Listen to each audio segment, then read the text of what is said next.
वर्ष भली आम ए वर्ष महाराजा विक्रम देवकर जन्म जयंती पालन करुछु एवं पालन करिवार विशेषत्व होची आमर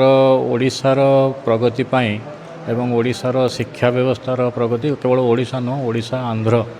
माने दुईटी राज्यर शिक्षा व्यवस्था रे राजा विक्रम देवकर बहुत अवदान रही से समय तांकर दूरदृष्टि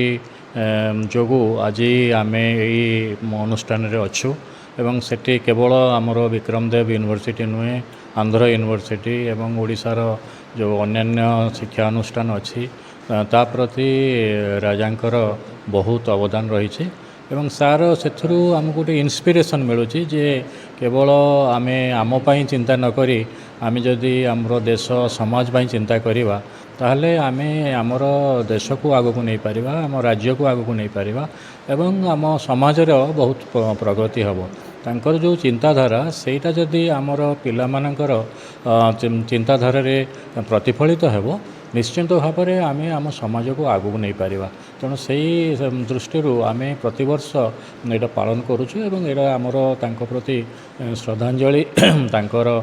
जो कंट्रीब्यूशन को आम समस्त पाखे पहुँचेबा चाहूँ पिला माने जानतु अभिभावक माने जानतु एवं ये अंचल जो लोक मैंने अच्छा से जानतु जहाँफल कि जो तांकर जो व्यक्तित्वर तांकर जो चरित्र से आम अनेक कथा शिखबार अच्छे एवं पिला माने शिखिबे भविष्य में से माने सुनागरिक हेबे एवं ता फल निश्चिंत भाव में से परिप्रेक्षी में अवदान देश प्रति बहुत रहिबो से निश्चिंत दरकार कहीं आमर आप देखिए बर्तमान जातीय शिक्षा नीति में आम से कथा कहूँ कंटेक्चुअलाइजेशन आमर जो अंचल पिला अच्छा से अंचल जो महापुरुष मैंने अच्छा से अंचल जो इतिहास भूगोल जहाँ कि अच्छी ऐतिह्य से विषय पिला माने जानतु तेणु विक्रम देव विषय आमर पिला माने जानिबा निहाती दरकार एवं सेटा आमर पाठ्यक्रम रे रहिबार आवश्यकता अच्छी एवं वर्तमान शिक्षा नीति हिसाब से जो से पाठ्यक्रम तैयारी होउची सेथिरे विक्रम देवकर निश्चिंत रहिबो एवं आमर पिला माने से जानबे एवं उपकृत हेबे।